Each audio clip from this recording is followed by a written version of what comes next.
inside of me. You better watch out if you ignite me. The road ahead of full prophecy to be the greatest beast the world has ever seen. I feed him every day like the bones clean. I feed him all the hate and he grows me. And he gets claws real big, pissed off quick. And if you cross him, you might drop dead. Metaphorically, of course, settling this war, never getting bored, loves the blood. And always wanting more data from the source. They don't really understand until they feel the fourth departed. If you start shit, you'll be heartless in the darkness. Torn apart quick, you left scars ripped, you'll be chewed up. They don't really understand until they feel the fourth departed. If you start shit, you'll be heartless in the darkness. Oops. welcome back to Hall of Fame College Football and the Horns Down podcast. We are doing another collaboration here to talk a little bit about the coaching carousel that's churning right now in college football. We will get in a little bit about this Big 12 Championship game as well.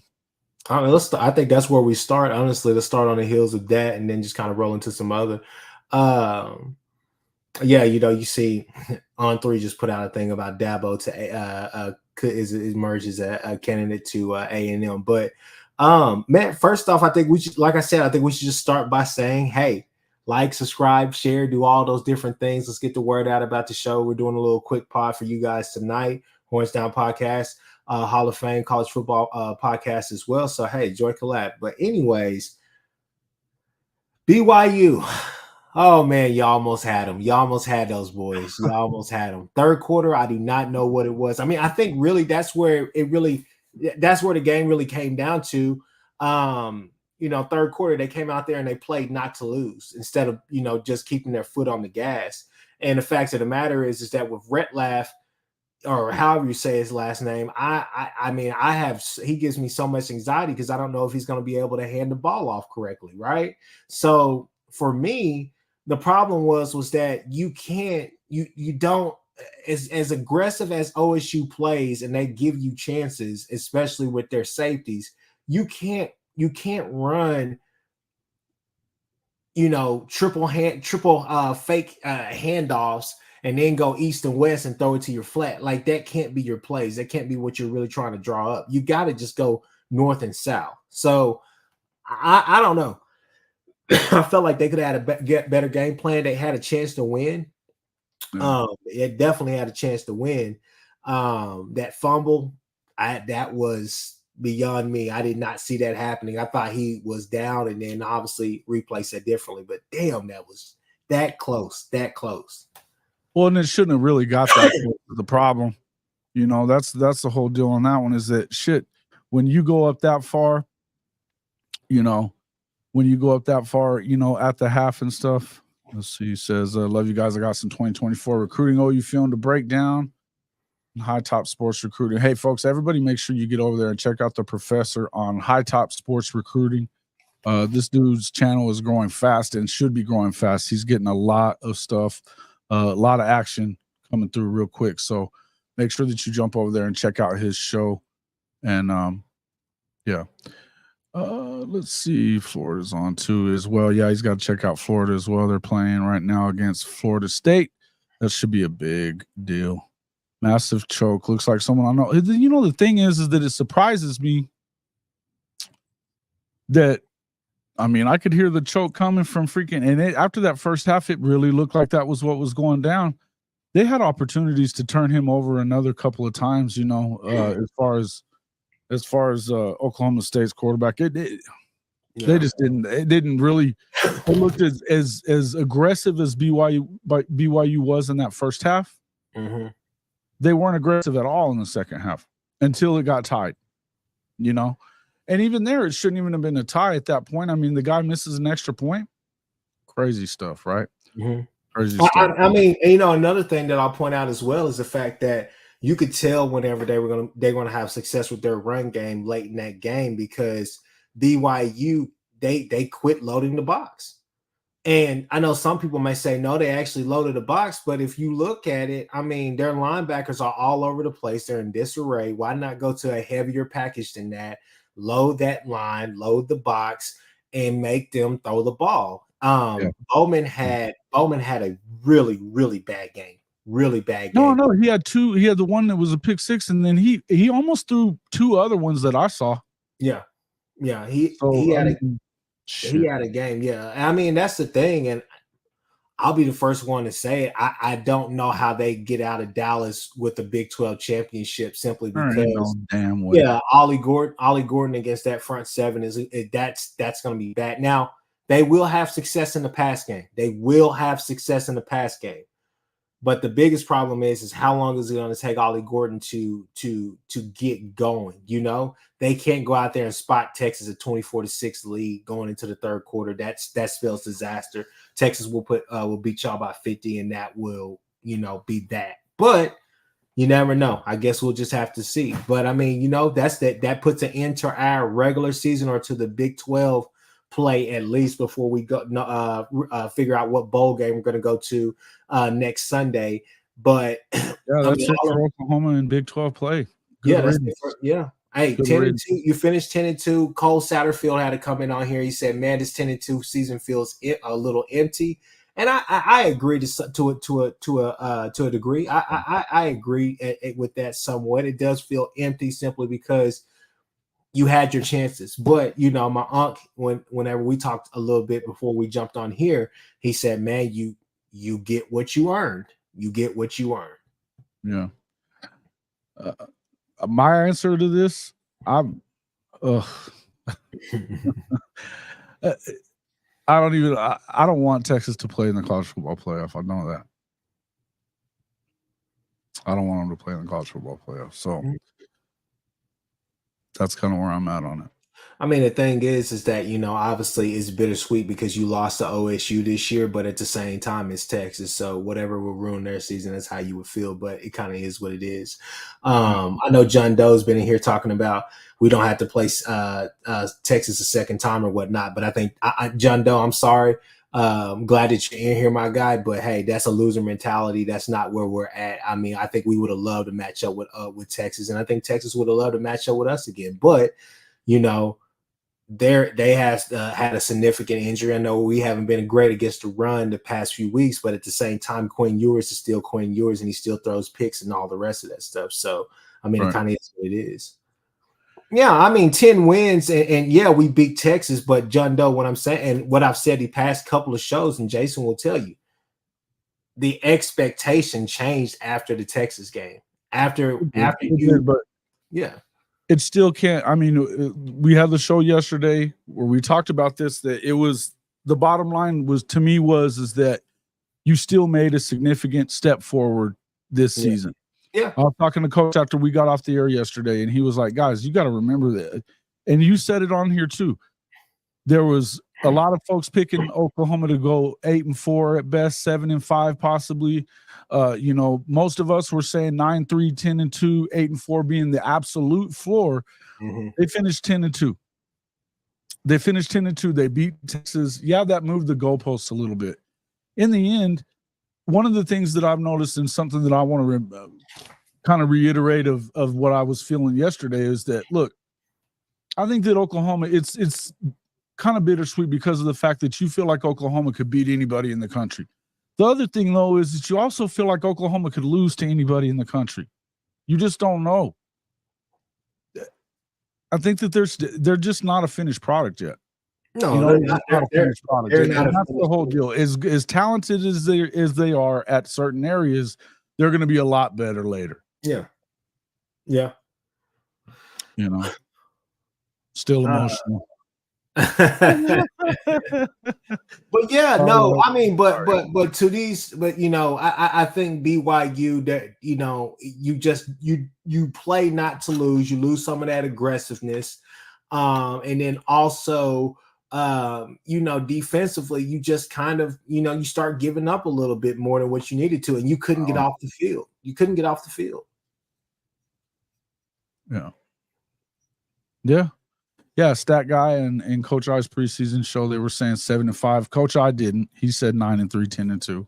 Mm-hmm. And then I had to body old Stat Guy over that one. So, yeah, you know, it is what it is. But look, I don't agree with this. Ain't no way any fan with a function brain would want to play Texas again. Why is that? They beat them. You beat them and you beat them on a freaking neutral site. This is a neutral site again. What do you mean? No, you had the brain. They've won 6 or 7. Yeah, And you had the recipe to counter that front seven because you kept Sweat moving. You kept Sweat going. You didn't sub that much. You kept him going. I mean, there's plenty of plays I can point out to you where he's arm tackling. He is trying to catch up with the play. It's catching up to, I mean, they kept him going. So, I mean, the game plan was good. That's one of the games where you can say, hey, Lebby had a really good game plan going into that game. And so I think now, since we kind of know where we stand and we're just waiting now to figure out but now that we know where we stand, hey, we're 10-2, gonna get a really good bowl game. All decks are still on the table. I mean, all cards are still on the table. I think we can still really get a really good bowl game. I don't know where we play or who we match up against. I think you're probably looking like at what? Who would you expect? Who would you think, Jason? Maybe like I mean, I've seen Utah. I've seen Tulane. I've seen Bama. I've seen I mean, those are kind of the main teams that I've seen, as far as 247 on 3. Yeah, I think it's like Bama and Tulane are the two that I've noticed that would be in that Cotton Bowl game. Tulane would obviously be the defending Cotton Bowl champs. So it wouldn't be that surprising if you ended up seeing them in that game. Kind of is what it is. But bro, I don't even know what you're talking about here, man. It would erase our win if we lost. No, it doesn't erase anything. It doesn't erase anything. And this is not how Oklahoma operates, bro, on fear at all. If you've been an OU fan at all, you know better than that. Come on, man. Come on. Yeah. Old dude who didn't know the names of the players. Are you talking about John Doe there? Oh, Jamie, you're gonna come in here running that mouth. Love you, Jamie, but not today. But no, hey, we mentioned one name. Let's go ahead and let's get into it. Like I said, we're here for a good time, not a long time tonight. But Jason, man, I mean, look, me and Jason came into the show, and Jason's like, well, how are we gonna spend this, or what are we talking about with the coaches? What can we not talk about with the coaches? There's all types of parallel universes out there that are connecting. I know that we mentioned Lebby, but I think it would be in bad taste or poor taste not to talk about the biggest one right now. Ryan Day just lost his third straight game to Michigan with Ohio State. That fan base is livid right now. His name has been connected to Texas A&M. Now Dabo Sweeney has been connected to Texas A&M. Mark Stoops earlier today was a name that you heard a lot about. So those three coaches make sense. I think Stoops and Ryan Day make more sense than Dabo, in my opinion, simply because I don't know if Dabo and that culture that has been built there, because he's going to tear that culture apart. And I don't know if he's going to entertain the portal. I don't know if he's going to entertain all the NIL, even though he's going to have a massive amount of money behind him. I don't know if he's going to do that. So that kind of, to me, automatically disqualifies him, but I don't know. Money talks, bullshit walks, right? But the fact of the matter is that, I mean, what are you thinking now? And have you heard anything different in these last couple hours? As far as what? Which one? I was Texas A&M with Ryan Day, Mark Stoops. I still feel like, I think coming into the day, but I feel like this probably would have been done if they wanted it to. But I do think that Traylor and Fritz should have been their number one choices to me. Elko probably being right there behind them, right? If they're thinking that they want to keep that recruiting, their recruiting classes together that they've pulled in the last few years, possibly even this recruiting class as well, I think you do have to keep an eye on Elko. That being said, I think as long as E-Rob comes back, they're going to keep a lot of those guys on the D line because they all love E-Rob. Elijah Robinson, obviously, for everybody. But I think that, to me, I think it's Robert Traylor. He's one of those guys that has been very popular among high school coaches in the state of Texas. That's something that neither Jimbo nor Sark has done a very good job of, to be honest. Is keeping that high school coaches association happy and staying real popular. You know, you go back, and Coach talks about it all the time, that when you go back to Mac, they all knew Mac knew who every coach in that state was, pretty much. You know what I mean? That's just kind of my feeling. I think that Traylor would be that guy for that. Now, they took it on the chin to Tulane today. That could be the way that they took it on the chin. There could have been a distraction there. Maybe that's, that could work itself out today, by tomorrow. Here's one thing you got to know is that after today's games, that they're let the madness ensue, because it's about to. Do they fire Ryan Day? Would Ryan Day end up being a real candidate at Texas A&M? Is Dabo a real candidate at Texas A&M? Yeah. I mean, if you think about it, do I think that he wants to leave? No. Mm-hmm. Do I think here's the thing, though. Nobody expects coaches to leave until they do. A lot of times. And in this situation, he's catching a lot of hell for the money that they're paying him, and for, they were at that time, that caller that called in, that, they were 6-4 or 5-5 or whatever it was at the time. It is what it is. That being said, I just think that it seems completely opposite of Dabo to me, because they do play the NIL game. They do play the portal game. Yeah. At Texas A&M. No, and I mean, and that's what the boosters. Yeah, the boosters are going to ask him to do that. They're going to beg him to do that. They're going to request that he does that.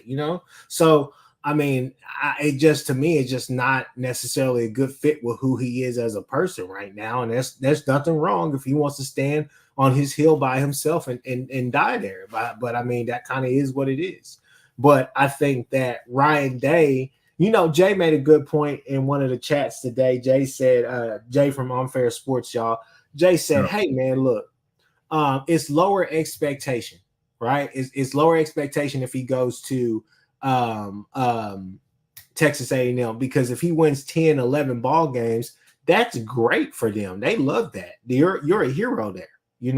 Ohio State, it's not good enough. They expect you to go 12-0. With the schedule that they have with them. Ty had another good point. Ty said, Hey, I don't understand why he would go. I mean, you could he sleepwalks through the Big 10 and just has to play Michigan. But he doesn't get to sleepwalk through it anymore, though, because Ohio State is not going to be okay with losing 3 in a row to Michigan and not having won a national championship. Even though you've won a game in the playoff, that's not enough there. You saw last year how they were acting over the Michigan loss. I mean, they wanted him out then. I wouldn't be surprised if he doesn't survive this one. And I think that, really, if you think about it,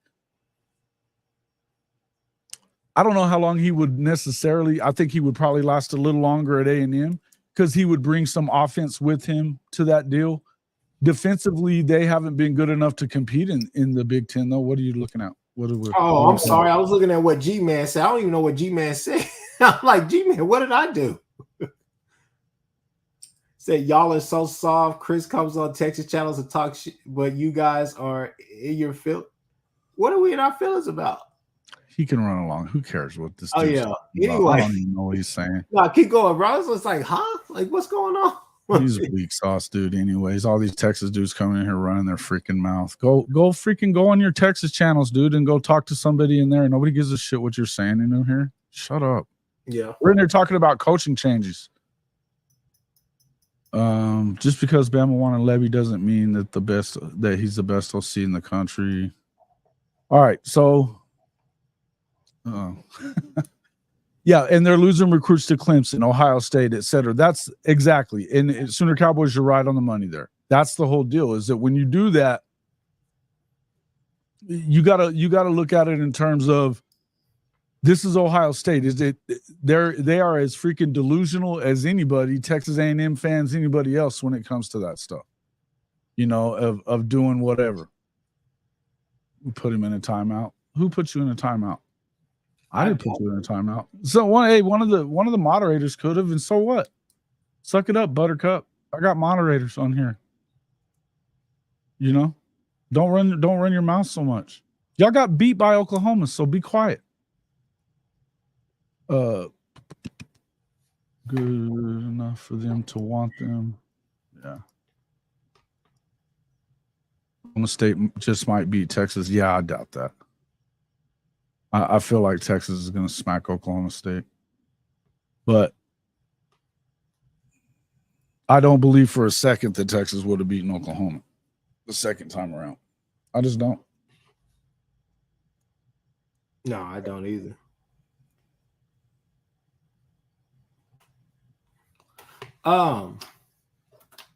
But yeah, no, my earnest opinion, man, just kind of get back to the Ryan Day subject and Texas A&M. I mean, I think that makes sense to me, honestly. What's the chance Lebby takes the Mississippi State job? We'll get to that in a second. But yeah, we're coming to that next. Mark Stoops, I think Mark Stoops, from a culture standpoint, what he could build there, especially with the NIL behind him. And I mean, Kentucky has money. Let's be real. Kentucky has money, but not A&M money. So it would be interesting to see how his coaching dynamic changes as well. But he's a guy that could come in there and establish. And Texas A&M will be a place that you don't necessarily want to play all the time, just because. I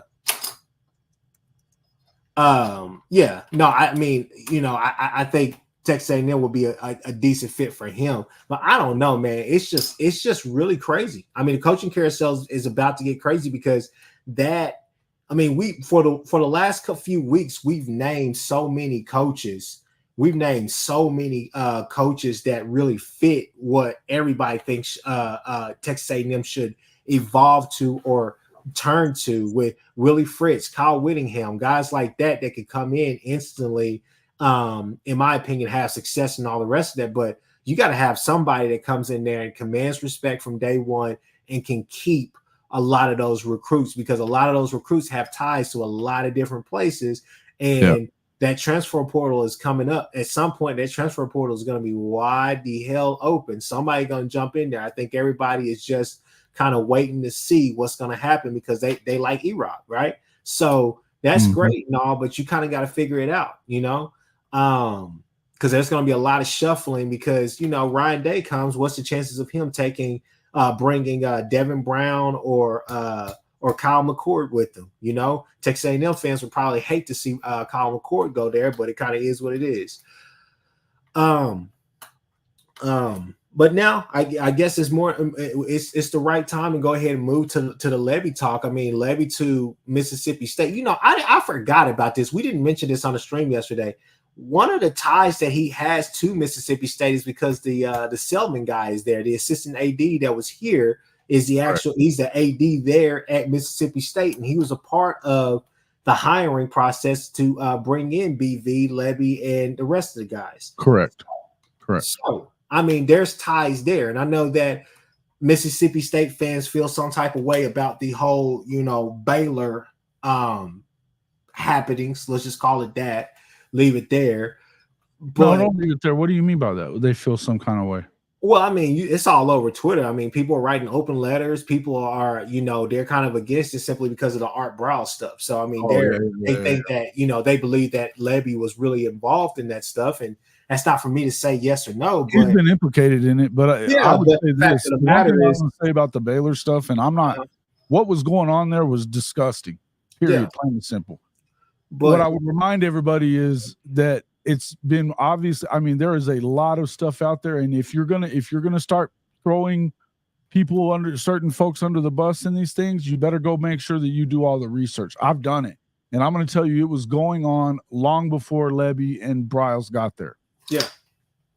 So long before. But the thing is that with Selman being there, and that's why I mentioned him, he was a part of that process. So he's already been vetted, right? So he's already been investigation, all the rest of that stuff. He's been at 4 other places, right? He's been at a couple other places already. Yeah. So I think that for me, I don't know if I necessarily love that job for him. I asked my uncle today, and I asked you the same question. I'll ask the chat, but is the OC position at OU a better job than a head coaching job at Mississippi State, at least right now? It is. It's a better job. And the reason I'll give it to you is that, and here's the thing, what I'm hearing is I think it's going to happen. I think he's already on his way out the door. They just haven't announced it yet. Yeah. That's my belief in it. And I don't have anybody to cite or anybody like that. I've heard some things from different places that makes me believe that's the case. Now, do I think he should take it? No. I think he's got a better job right where he is right now. Right? Happy birthday to Jared who? Yeah. Happy birthday, Jared Green. Is that who we're asking? Okay, yeah. Jared, happy birthday. Scott. Yeah, listen, I think you asked the question, is it a better job to be the OC at Oklahoma? I think it is. Because I think Oklahoma is going to go in and have more success in the SEC than what Mississippi State has ever really had. In the SEC. I would just say that when you look at the whole deal, they're too close to. I mean, it's like 30 minutes from Tuscaloosa. Literally 30 minutes from Tuscaloosa. That's a tough place to go over there and recruit. Somebody in here said, somebody in there was saying that he doesn't do, they're not sure about him doing complimentary football or building a team that's going to play complimentary football. I don't know who you are, Scott. You're not, are you even a subscriber? Do what properly? I said happy birthday to Jared. I don't even know who you are. So, no, the hell is this guy? We're getting crazies in here today. Crazy.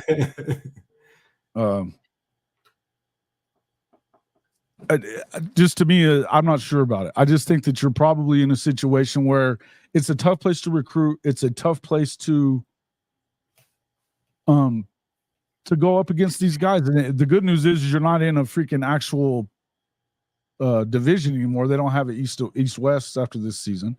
So that's going to be, but I still think that it's at best, yeah, Bubbles says it right.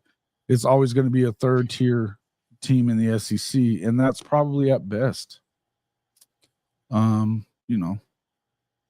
Get one good shot at being a head coach. If they screw up their first attempt, those second attempts are hard to come by. Lebby needs more experience before making that dive. I think that you're probably better off in a situation sooner. I think you're right. I think that, to me, I think it's a better job to go try to get SDSU or maybe Oregon State for that matter, right? Boise State, Oregon State, one of those jobs.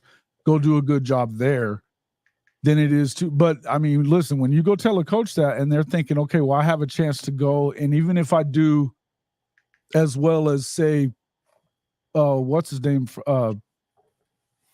at Mississippi State, Dan Mullen. Then I'll get my shot at Florida after that. Maybe. But who's done anything after Dan Mullen? I mean, I know that the Pirate looked like that he was going to get it started. He had an 8-4, 8-5 seasons. That's about as good as you're going to do there. And if that's what you're hoping for, is that it's going to put you into another stratosphere, then yeah, maybe so. Yeah. That's a great. I think it's going to be hard though. Hey, I'll say this right here. Even though I think Jeff Traylor would be a great hire for A&M, I also think that he'll be a great hire if a Big 12 spot came up. I think that he would do really well in the Big 12. I think that if Lebby stayed in the Big 12, I think they would do well. The reason why I'm saying that is simply because the first pit stop as your head coaching gig is basically an audition. I think if you go to a place like Mississippi State, that's whenever you kind of put yourself in a bind, because you're not going to have super, super duper expectations, but you're in the SEC and you don't want to put yourself behind the 8 ball. You get what I'm saying? It's different than going to what you mentioned yesterday, like a Boise State or somewhere like that, where you can go out there and hide out in those conferences, become you already have a hot name, go out there and win yet again at another program, win a conference championship or two, and then you're right back in the mix for maybe a bigger job, because something big is going to come down the line. Go ahead. Hell no, we don't want Cliff Kingsbury to come into freaking Oklahoma. No. I think that it sounds to me like Lebby's gone. I do feel like he's probably gone unless something else happens, right? I'm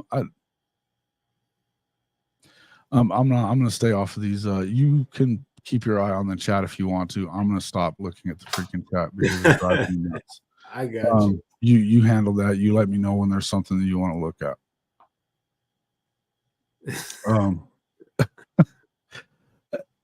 I think that Lebby probably does take the job, and it looks like he's probably going to get a job somewhere anyway. I think it's that one though, and even though whether I think it's as good or not, here's my thought. I think that you have 2 guys right on staff. We could go ahead and jump into that, and Matt Wells, Seth Littrell, that would step in and can run the same offense and do just fine. Yeah, I don't really see Jackson Arnold going anywhere. I don't really see Jackson going anywhere because if you have a choice between starting at Oklahoma and starting at Ole Miss or at Mississippi State, I don't think it's a real choice, right? I just don't see that. That's just where I'm at on it. But I don't know. What do you think on that, Chris? Well, as far as elevating those guys, are you talking about Jackson Arnold leaving? No. The whole situation. I mean, the whole situation. I think that you can elevate. I think that you can elevate Seth Littrell or Matt Wells, either one of those to on the field positions now. If he is to leave, and like I said, we're speculating and all the rest of that, but said to take Brandon Hall to leave with Lebby for DC at Mississippi State. I haven't heard that one. Have you heard that? Anything about that? That's kind of the rumor going around today. I haven't, it is kind of what it is. Yeah, clean out some of those trolls out of there, guys, if you don't want to. So please do. No, I've heard some of that stuff. A lot of it's been around Twitter. I hadn't heard, but I could see Brandon Hall possibly being one of those guys. I would think that you're probably going to see the tight ends coach now is going to go with him. I would almost guarantee. I mean, that's his boy, right? That would probably be his offensive coordinator. I don't know, man. What is your thoughts on that? Do you expect that probably Brandon Hall? Brandon, I could kind of see that happen. I don't necessarily know because Brandon came already there. I don't know that. Yeah, for me, I think Brandon came because of Venables. His relationship with him, and I think that's something that would mean a lot to him. And plus, Brandon Hall initially was the guy that we all thought was going to be our defensive coordinator over. I didn't think Ted Roof was going to be our defensive coordinator, and that's still something I think that's a work in progress. I think it's a conversation that BV should have because he's a hell of a recruiter and he's a guy that you definitely want there in the secondary. But one of your first big hires that you need to make now. Was it the splash that everybody wanted? No, but did it make a splash during the entire year? Yes. Emmett Jones already deserves a raise for what he was able to do with our wide receiving core. We came from being a young and inexperienced wide receiver core. Obviously, we had Drake Stoops, we had Jaleel Farouk, but people were really questioning that wide receiver group, but you knew you had talent. But he got the best out of not only Nick Anderson this year, as injury prone as he was last year, but he also got the best out of him. Is the real deal. And look at the receivers he's got coming in recruiting. I don't even know that. I think he's kind of a long shot opportunity to be the offensive coordinator. Yeah. I don't know that he needs to be the OC necessarily, but I think he certainly gets a look for the overall recruiting coordinator for sure. Yeah. Joe John has been successful OC at Troy, knows BV's D. Joe, no. He was the DC. Who was the DC at Troy? Joe John wasn't the DC. He was an OC. No, he's saying Hall. Oh. This is Uncas was saying that? He said Joe John. Oh, and Hall. Yeah. Yeah, maybe. I think that, yeah, I get it. Yeah, Emmett Luttrell, both good candidates for that job. I don't know, man. I think so. I think that you end up having to say you've got three good options, and then you got to ask yourself about Sean. You know, you got Sean Lewis out there that's definitely going to be leaving Colorado. Do you make a run at him? Yeah. I mean, that's kind of the point that you have to that you have to point out is that you know, Sean Lewis is a guy that obviously these last couple of weeks that has been a wild rumor out there. And man, it's crazy, man. It's crazy to even think that we're at the end of the season. Basically, it's crazy to think that we're here now. Now we're going through another coaching carousel yet again. And it's just some really good opportunities out there for guys. And I mean, I think Lebby could take that. He could, or he should, in my opinion, take that Mississippi State job. You just don't know. You know, you just really don't know. My thoughts about it is that I think that we will be fine. I think we'll be able to maintain our class.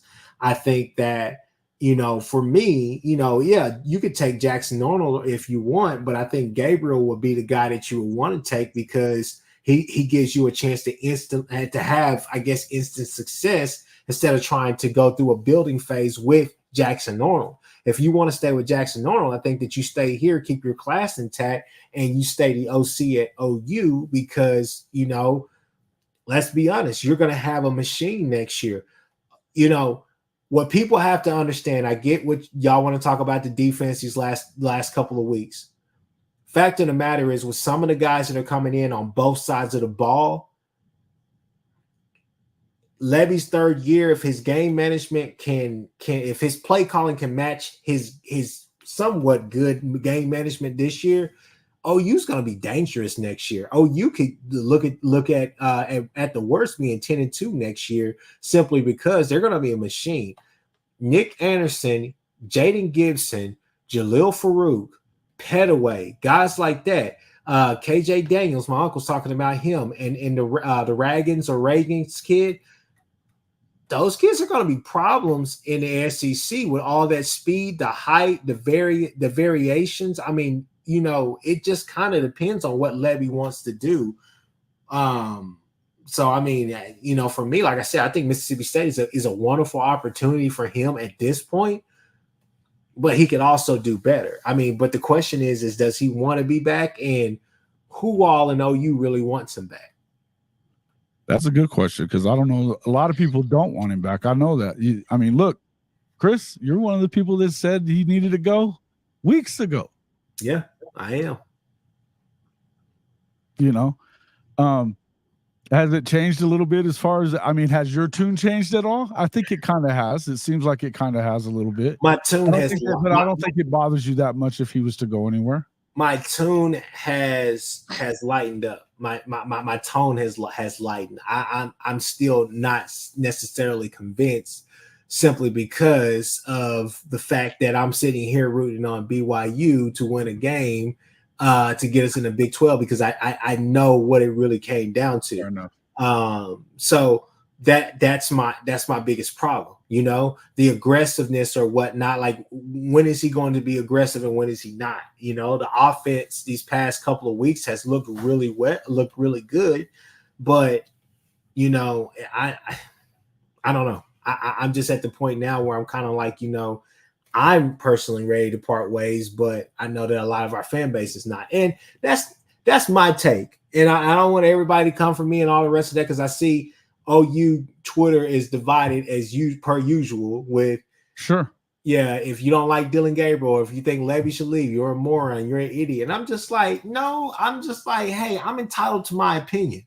You know, we should be playing for a Big 12 championship right now with the right to go to the college football playoff, simply because we lost 2 games and it's all on us. We can talk about the refs all you want, but that's on us. So, and it's play calling. I mean, that's what it boils down to. You know, throughout the season, you just got to understand there's a time and place for all the trick plays, jet sweeps, all the rest of that stuff. But it's just poorly timed. It's bad situational football. And the thing is that you're hoping it gets better in year 3 with all of the weapons that he's going to have. But I don't know if it is, because those defenses are just as aggressive as we've seen in the Big 12, in the SEC, and you're going to have talent out there. Yeah.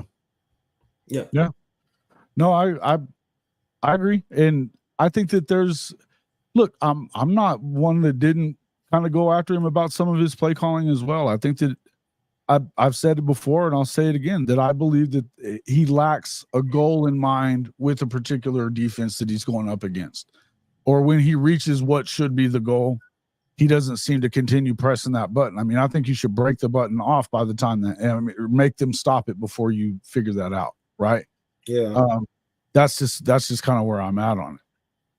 We had no business losing to Kansas or OSU. No, we didn't. And look, I'm going to say this one more time, and I'm going to leave this as it is. When it comes to the Kansas game, there's really that was definitely on Jeff Lebby in my eyes.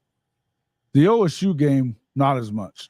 Now, I hated the 4th down call. Hated it. I hated the call when they did the direct snap to Javonte Barnes. Hated it. Aside from that, I think that the biggest problem there was some officiating things that happened. And we know that this happened all season, guys. Period. That game especially, they were not going to let Oklahoma win that game. They weren't. It is what it is. Could you have done some things that you could have won the game there? Yeah. In the end, to me, I think that, it's just pretty clear what was going on there. Yeah. Again, though, I would tell you the guys that you can't – they still landed right around where everybody thought they probably would if they had a really good season, right? A really good season was 9-3, 10-2. That's where they are. And I think it may have been John Doe, or I'm not exactly sure who said it, but somebody in there said, you probably still land in the top 12, right? Which puts you in a New Year's 6 game. If you end up in the New Year's 6 game, you're good to go. So this is kind of where I'm at on it. That's just my beliefs on it. Now, I really think that Lebby would do himself a favor by not taking that job at Mississippi State. But if the damage has been done, the damage has been done. We talked about it yesterday, what a lot of that has to do with. A lot of people think that it's because his wife is pissed off about what happened with the whole deal with Art Briles being on the field and them really making a thing of it. And to be fair, it was fans of Oklahoma, kind of like what you just got done saying about the Mississippi State fans, OU fans in the chat or on Twitter making a big stink about it. And, and so it made Joe C make up a lie, if you ask me. I think he made it up. That being said, and somebody said this to me on the regular chat, in the chat comments from the video last night. It wasn't in the live. It was just after the fact. And it makes a lot of sense. Think about this. They preach family, they preach togetherness and all that stuff, and they have done that. And at that time, you saw where that kind of went out the window. And I got to tell you that it's gone out the window a lot with Lebby, which is another reason I could understand if Lebby wants to bounce. Because he doesn't feel like he was, and this is a guy that played at Oklahoma too, and he's been treated pretty bad at times. In fact, for a large portion of the time since he's got to Oklahoma, he's been treated like shit. That could be, and look, and I'm not saying that he didn't deserve some. Look, there's a certain segment that takes it a little far, and then but I think that as like Coach V said, when you don't perform, you get what you get from all you fans. They expect you to perform and perform on a level. And when you don't, you're going to take hell for it. You're going to take heat, and you deserve the heat. And I don't think that he has definitely, he didn't do anything that meant that he was immune to taking heat for some of the things that's happened, right? Yeah. And I think that's, yeah, he doesn't feel appreciation from the fan base. Yeah, I don't think that he does. Yeah. Parker. Yeah. Yeah. I wasn't really bringing up Parker, but yeah, he shot the picture. It made a big stink when it got to Twitter, and that's kind of what happened, right? And the expectations are valid. No, you're not. Look, you're not wrong, Cole. You're not wrong. Right? But it is what it is. It's yeah. In the end, you would have expected, if you look at the overall picture of Jeff Lebby, though, they were top 15 in the country last year. They're top 10 in the country this year in scoring offense. He's recruiting very well himself. I mean, should he maybe gotten a little more leeway from OU fans? Maybe. But in the end, I do agree that, look, there is a standard, and the standard is the best, and that's it. So you can say what you want to say. It is what it is, right? Yeah. Oh, well, I don't know, John Doe. I think I would have liked to have got to hear that, because that means that we would have been up against them, and they wouldn't the talk wouldn't have been the. Oh yeah, I would have loved to. I would ask, because I wanted to ask Steven, are you going to be a good sport this time? But Yeah. But yeah, no, I get what you're saying. I mean, he's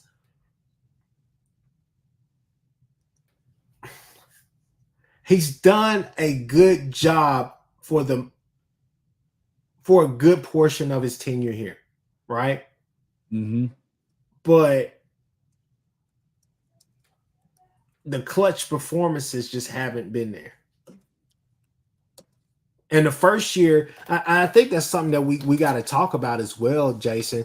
The first year we gave him a mulligan year, obviously, with the deficiency at talent, deficient talent coming in first year, this and that, kind of going back and forth with, did he actually call plays there at Ole Miss and this and all the rest of that stuff. So we gave him a mulligan. But this year right here, when that expectation changed, is whenever he clammed up. And that's my problem with it. He clammed up. And so we're so used to these clutch performances and all the rest of that stuff and showing up and being able to do it. Because the thing is, like I said, people can talk about the defense all they want. The defense was not the problem. The defense was good enough to get you to the Big 12 championship game and possibly beyond. The offense is what kept a lot of people at bay, as far as being hesitant to claim that this team can go even further than a Big 12 championship game, simply because you knew that, in my opinion, I'm just going to say the offense is the reason. Hey, I'm going to say this right here. Well, when you go SMU, UCF, Kansas, O State, the BYU game, different things like that. Like, come on, Jason, man. I mean, at some point you have to understand. The first half of the BYU game, though, they were doing fine. And then DG got hurt, and you brought a freshman in, and they sputtered. The SMU game, they ended up, I mean, did they perform what you wanted them to for the first part of the game? No. As soon as it got really close, they rattled off 2 straight big touchdowns. I think that there's a lot of work that needs to be done. I think that, here's the thing about Jeff. I don't think that it, just like I don't think that this team is a finished product, I don't think that Jeff Lebby is either. I think that he's still learning on the job as well. I think that, there's a reason why Lane Kiffin wanted to keep him at Ole Miss, because I think he knew that he was important to their scheme. Yeah. I don't think that he called all the plays all the time. right? I don't think that. But what I do think is that Lebby is getting better at it. And I think that here's the other thing that I'll say about this. Damn it, if it needed to be different, that's Brent Venable's job as the head coach, is to say, hey, do this and stop doing this. I don't want to see this anymore. It's not helping us. That's where Venable still has some movement himself.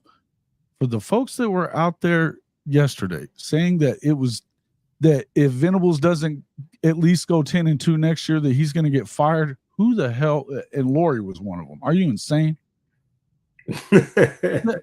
Folks, it's one thing to want improvement and to want excellence and stuff like that. It's another thing to be past, it's another thing to be delusional and not realize that it's going to take some time.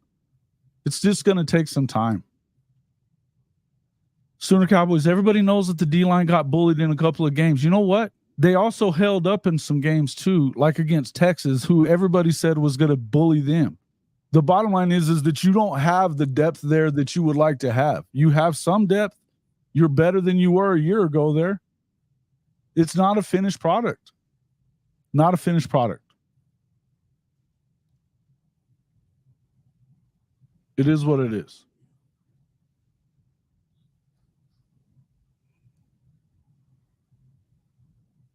Well, you can say that if you want, Unc, but to me, I think that you have to realize that there's not a ton of those guys out there that you're not. And look, if you're BV, you're going to trust in the guys that you worked with to continue wanting to do the things that you are. And essentially, the defensive coordinator position, it's kind of like it was with Lincoln when he was here. He was the OC. There may have been an offensive coordinator. We know who calls the plays.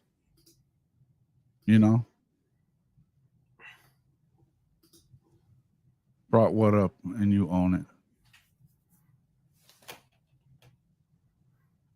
Let's see. What are we talking about here?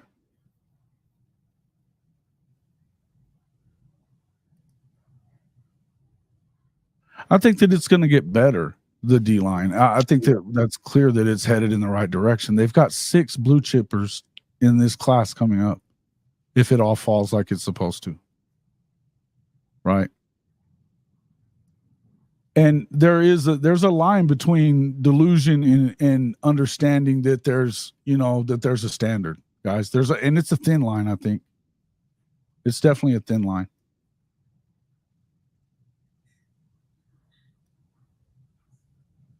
What are we talking about here, guys? Alan and Mike. Alan, what are you tripping on Mike for? Everybody relax. Calm down. Yeah.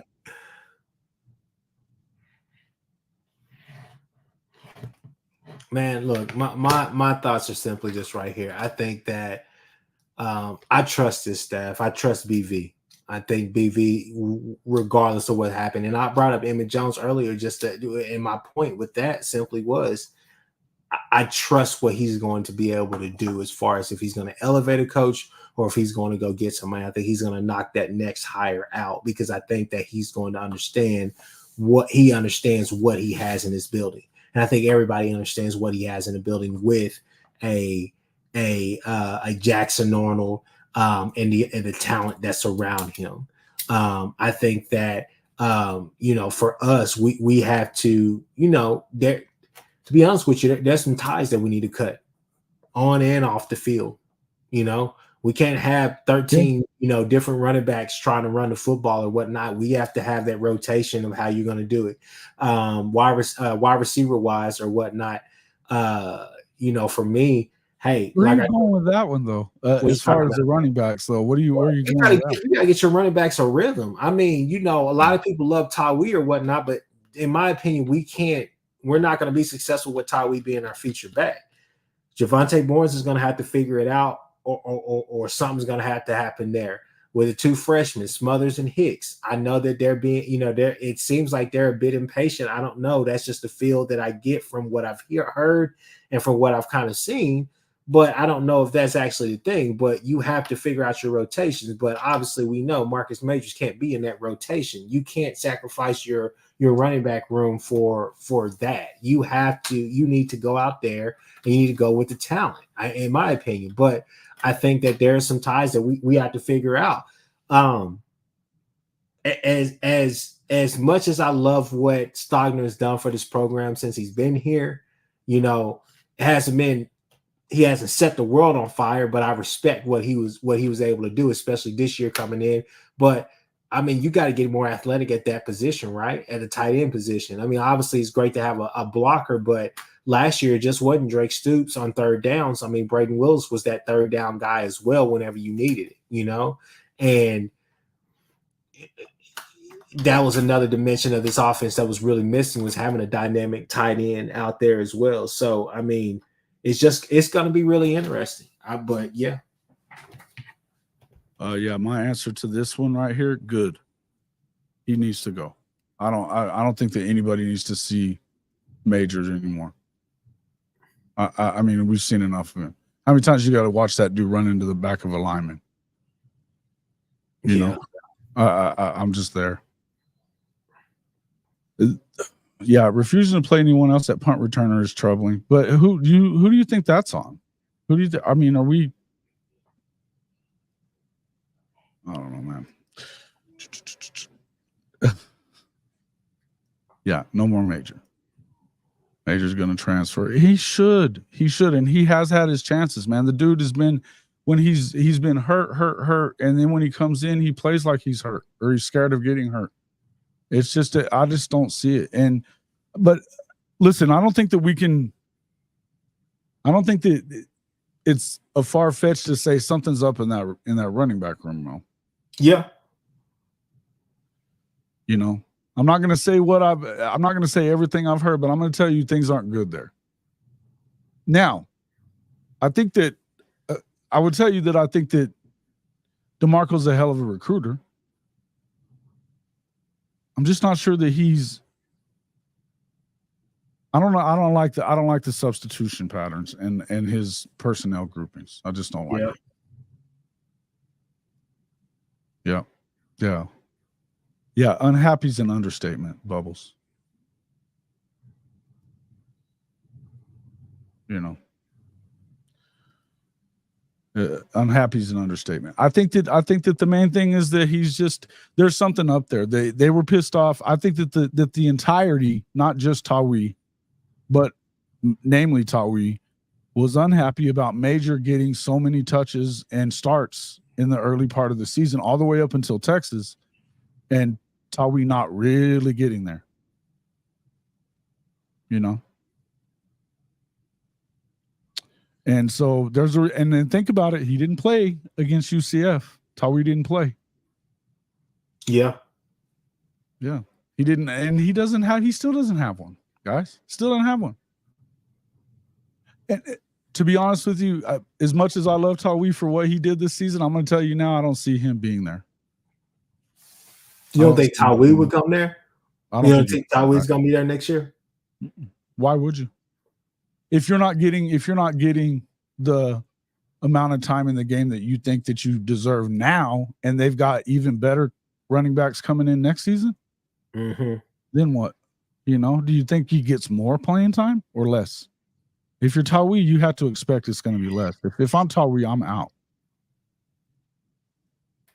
You know, that's just and I'm not saying I want him to leave. I'm saying I expect that that's probably it. Yeah. Sawtuck and Tatum, guys, don't forget about there's yeah. I wouldn't be surprised if they're not the only two running backs that you end up seeing in this class either, fellas. I'll just tell you that. It feels to me like there's probably going to be some flips, and we've seen all over. Again, shout out to the professor and those guys at High Top Recruiting. I would tell you that you should pay attention to what them and On 3 and even 247 have been talking about, that there's going to be a lot of flips this year. And I expect that that's the case. Right. But you got to look at the fact of, look, Right now, you have Xavier Robinson. I think that Xavier Robinson, I don't give a shit that he's a three-star. You watch that dude run, and you're gonna tell me he can't make an impact right away? He's bigger, he's stronger, and he's probably faster than Tawi. And whether he's a freshman or not, that dude runs like he wants to run through people. I would suspect that he's going to get his time next year as well. Xavier Robinson, you got Hicks. Yeah, Smothers, I don't know if he's going to be around, guys. I don't think that Smothers is going to be around. I think you're probably losing 3 out of that room. And you have to expect that. That's part of it, is when you bring in guys like that, I would suspect that I think they're going to lose 3. Andy Bass. Yeah, I forgot about Bass too. Yeah, I think Smothers is gone.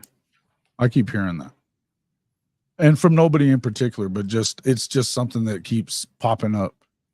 And didn't he left at some point after the spring, during fall practice or whatever, that he was gone for that week or whatever? What was that about? I mean, there was just a lot of stuff that you keep hearing about that, right? Yeah. Yeah, Barnes, Hicks, Smothers, and Tawi, a combo of that 4 will leave. Yeah, it may be even 3 of them, I think. I think 3 guys are probably gone. But then with Tatum and Xavier Robinson, I think that, that's big. And then, but Javonte Barnes, I wouldn't be all that surprised if he left too, because they just kind of seem to forget about him this year. And that's what I'm saying. What's going on with this running back room that's causing all this shit? That you're getting them to come in, but you're having issues once they get here. Yeah. No, he's not. No, I don't think he is. I think DeMarco gets a little too much. I think they all get too much freaking autonomy when it comes to that shit. That's just my feeling. I think and that includes Bill Beatonville. I think that there were times this year that you're like, what the hell's going on with the offensive line rotation? Yeah. And so I would like to see a coordinator, if Jeff is leaving, which I'm operating under the assumption that he is right now in this conversation. If Jeff is leaving, whoever is going to be the coordinator, I want him to be able to keep that kind of crap under control and say, look, the best guy plays, period. That's it. I agree. I mean, that's kind of, and I think that's down the line. I think that's what you saw with Sawchuck, obviously. So, I mean, like I said, there's a lot more questions than just Jeff Lebby. I think Jeff Lebby is the tip of the iceberg, because I think that going into the SEC, this is what you've been preparing for the last 2 years. Obviously, Stoney and the rest of the guys, Okoye, Nigel Smith, all of those guys coming in, Jaden Jackson, can't forget about him, and then the talent that you're going to have, the portal, all the rest of this stuff. There's a lot of questions that are going to have to be answered for OU going into next year, and I don't think that it's like do or die, but it's necessary. It's required, but it's not life changing. Oh my God, we have to go get this guy or that guy, but it definitely is. Our entry year, our first year in the SEC, we need to have the ball rolling. But I tend to agree. But I think we just need to kind of settle in. We settled in on Dylan. A lot of people wanted to be out there a lot as well. But I don't know, man. It's just one of those things. We just have to make the right. I think it's a good thing that fans don't make the damn decisions around here. True. That includes us. That includes us. It's starting wide receiver core. There's a lot of it. There's a lot to that, OU is settling into doing what they need to get done.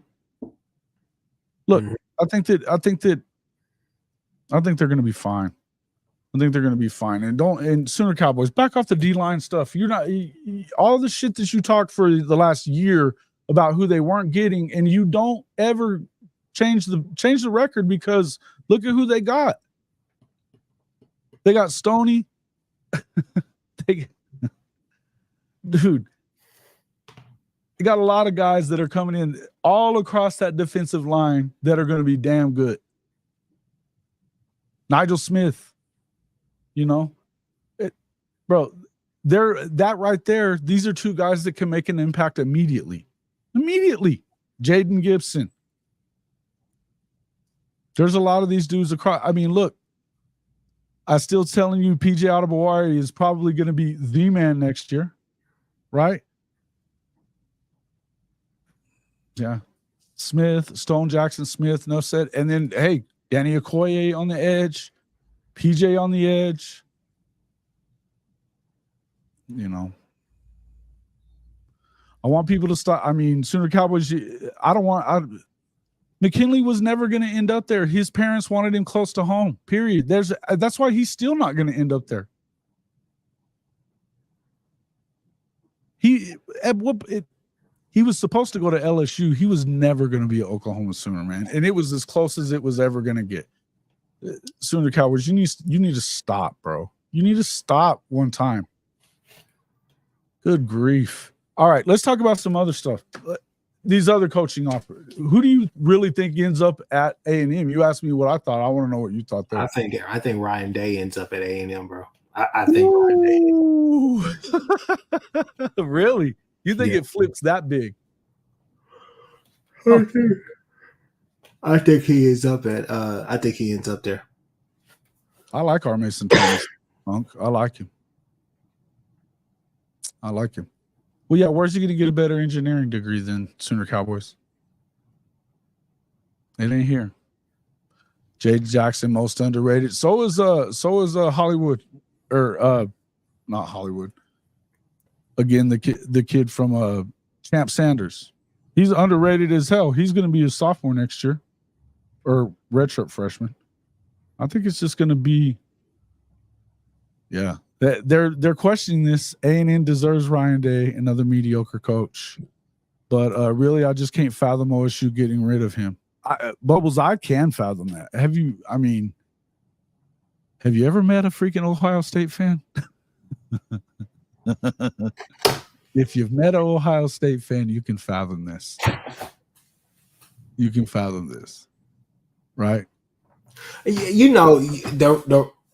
There's certain rumors, and like I said, this is all speculation. This is just us kind of just talking, just having a conversation with the crowd, honestly, with everybody that's in here. But yeah, I mean, Ryan Day is who I would think. I think it makes the most sense to me. It's a splash for them. Definitely a splash. I mean, it's a splash around the nation, honestly, because then you leave that Ohio State job that's going to be very coveted as well. And you've seen the rumor running around on Twitter that Ohio State is ready to offer Mike Norvell all the money in the world to come and be the coach at Ohio State, different things like that. So I don't know what's necessarily going to happen, but I think it's Ryan Day. I mean, I have a gut feeling that it's going to be him, and I'd be surprised if it's not him. Mike, I think he is. I think Seatbelt's coming back. I haven't heard anything like that. Man, I mean, we've had Seatbelts on the show before. His pops in them. I mean, I know they love Oklahoma.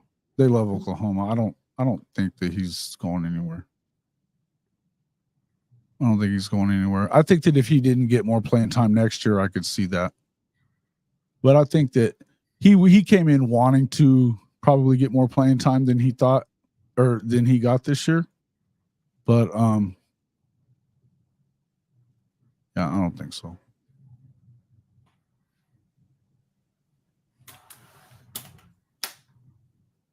So even though we got those guys, they won't be shit until a year or two. I don't know, man. I think that you don't think that somebody like Stoney and Nigel Smith can make an immediate impact? Because I do. They're already that size. They're already the size that they need to be. Yeah, both of them. And when you look at Stoney, playing at IMG is a different animal than just going and playing at any high school in the country, really. I mean, there's certain high schools out there, but IMG is one of those places that you get real. It's about developing into being a professional football player, not even high school. What helps those guys is the fact that you're not necessarily saying that they'll even play. They can play with guys like Dejon Terry if he decides to come back as well. Those guys can be paired with them on the field. There's certain pairings that there's certain guys that they're going to play really well with, and you got to see what they do in the portal as well, because I think the expectation is that Stoney, a guy like Stoney, possibly Okoye for sure. Smith will probably definitely be on the field. I think Jaden Jackson is a guy that you could see possibly it may take him a year or so to get there, which honestly a lot of people are really high on him as well. But I think what you're bringing in on that D line, Wyatt Gilmore, guys like that. But people got to understand too, man. Taylor Wine is still there. And a lot of them, they're really big on him. They think he's going to be a guy. Oh yeah. Yeah, we hadn't even talked a whole lot about him. I think that he's definitely one of them. I'll be right back. To me, I'm still of the mind that if Ethan Downs is going to be one of those guys that's going to continue to play on that D line, I would want to see him stack some weight on and maybe move inside, because I don't really see him as a D line, as a D end over any of the guys that they got coming, really. They may not start right away. Maybe. Yeah, Grayson Halton looks good. G Baby, yeah. Look, I think a lot of these guys we're talking about look really good, and I think that like what Chris was saying a few minutes ago, I think that you have to expect that you're going to see Trace Ford coming back. That's another, at the outside position, he's going to get a lot of. That's what I say. I think that Ethan, I don't see him getting a whole lot of playing time if he continues to be the defensive end. I just don't. Yeah, I think so too. Champ Sanders is a dog. Yep.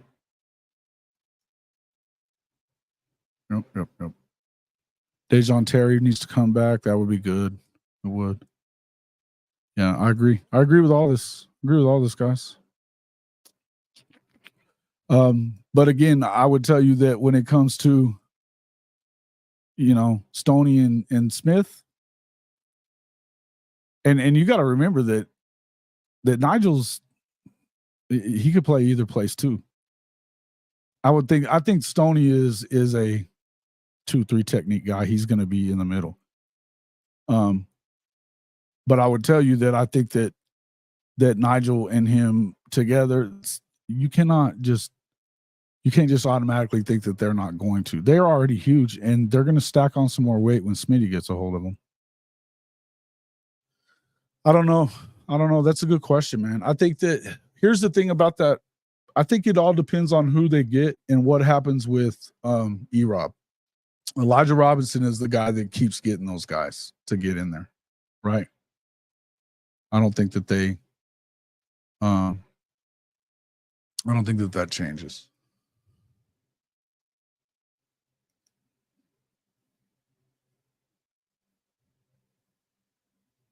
Oh. They need development. Who needs development? Of course they need development. Everybody needs to develop. Everybody does, right? Michael Patterson, Stone, Zane Prater. We need 3 kickers out of the portal. Okay, messing around. We need a bunch. We need a competition at kicker. It's who I just said, E-Rob. Those guys are all there for E-Rob, and that's why McKinley is still there, because he was the assistant head. I mean, he was the acting head coach coming into this. He knows what he's doing there, and he doesn't seem to. He's already said he doesn't want to leave. That's what he's already said. Kanik, Lewis, McKenzie have all had moments. All have had mistakes. Yeah, I think that just like what we said, we got to wait and see what happens with Danny Stutzman. But I think that Danny's probably coming back. But then you also have guys like Omosiho. There's some young guys that are coming in too. I'm not too worried about the linebacker position. Yes, they did. They did. Yeah, he got the job at that school in Plano that he was out of. So he got the head coaching job. It's $250,000 a year job. So, not that I think that would matter at this point, but I don't think that if Hicks is going to leave, it's because he was pissed off that he wasn't even in there 3 deep this season. But I think most of them trust E-Rob, though, right? I just think that that's the case. And he might be that dude when it comes to coaches out there. Yeah, I think he comes back. I think he has to. Right now, he's projected to be like a 6th, 7th rounder. You stack some weight on him. You give him another year with Venables. I think it works out. Yeah, I agree. I think that's how it should work out. Sam Hayes was talking about that yesterday. I'm going to go with Sam. You know what I mean? Sam said it. I believe him. I'm with him. And if you just look at where they've got him slotted for the draft, I think that, and I think, Chris, you said this yesterday, and Ty says it a lot. It's about they're looking for value at certain spots. Yeah, would they love to have him as a 6th or 7th rounder? Sure, but that doesn't give you, the player, any kind of protection, to make sure that you make a team. It'd be a terrible mistake if you go and they decide to cut you, because if you get into that rotation where you're getting cut a lot, it's tough, man. It's tough. Yeah. Yeah, but Guyton has he didn't have the season we all thought he would either. Okay, that's true. But he has 1st round size and potential. That's not the case with Danny. There's a difference.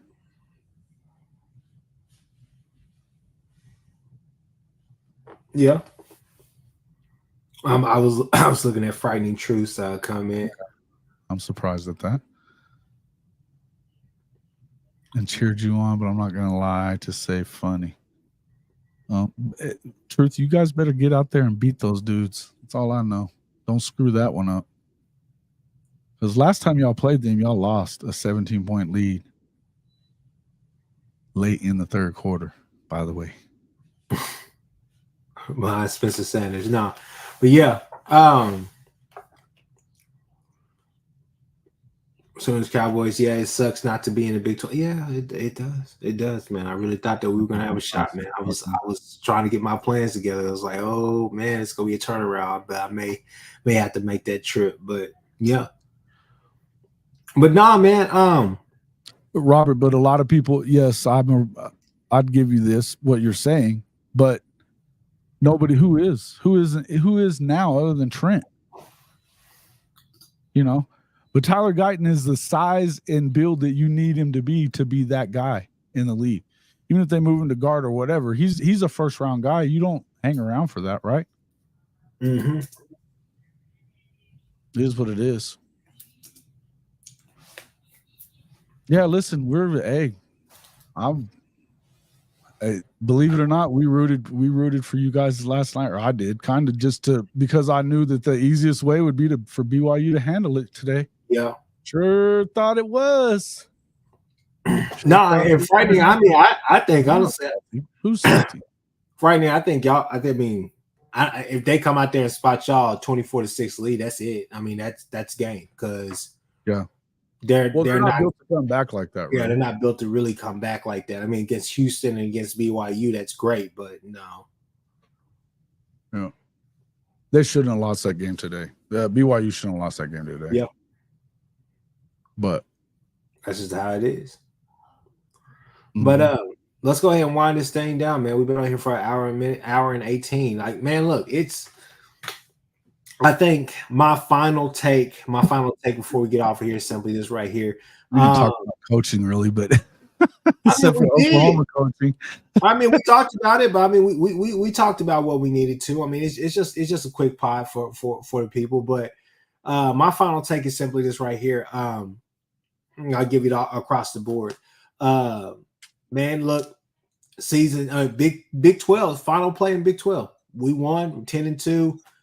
Is what it is. It is what it is. I mean, I don't think I can sum it up better than that. It is what it is. 10-2, left some stuff on the field. but at the same time, you're going to get a really good bowl game and probably a really good opponent. Would love for it to be Bama. Would love for it to be a big game that people are going to pay attention to nationally. Kind of a tone setter for next year. Would love to see Venables get a bowl win under his belt as the head coach. So I'm excited about it. I'm excited for what's to come for this team. We'll definitely be ready for the spring game. Can't wait for to hear about winter workouts in this signing class as well. As far as the coaching carousel or whatnot, like I said, I have all the expectations that Ryan Day will be the new head coach at Texas A&M. If it's not, then everybody, y'all can get on me in the chat. Second thing I would say is that my expectation is, honestly, I think that Seth Luttrell will be your new offensive coordinator at the University of Oklahoma. But that's just me. But yeah, those are kind of my final takes from this pod today. Yeah, I'm intrigued by this Ryan Day to Texas A&M thing. I got to tell you that. Yeah, and I think yes. Frightening truth. This is one of the times that I'm agreeing with you here. Everything that you said so far. Yeah, everything that you said so far here today, I'm agreeing with that. Look, I'm going to say that I'm intrigued by that though. Ryan Day. It wouldn't like overly surprise me, I guess.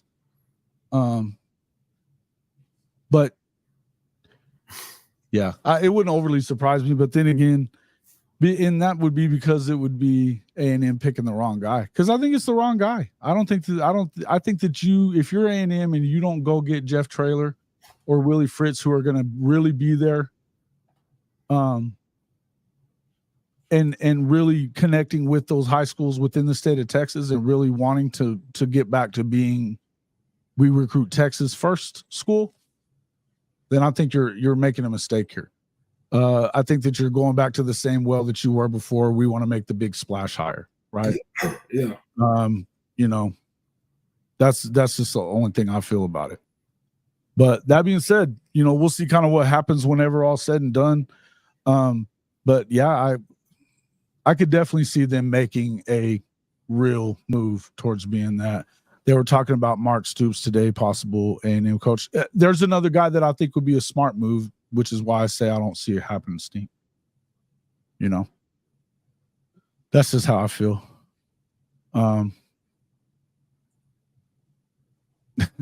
Yeah, right, Truth. You're never out of pocket, sure. Okay. Ryan Day is hiring another buyout guy. Yeah, no shit, right? Arizona coach could be the next at ATM. Again, another guy that would be a hell of a coach at Texas A&M, which is why I don't see it happening. I just don't see them making the right choice here. Because when do they? Not all. Yeah. Take it easy, fellas. Luttrell and Beatonbow as co-coordinators, what I've been hearing anyway. I wouldn't be that surprised at that. I can see it. I can see it. We'll see what happens, man. That's of course assuming that from what I've heard from around, I think that it's probably going to happen. But I mean, there's no guarantees to it. We'll see what happens.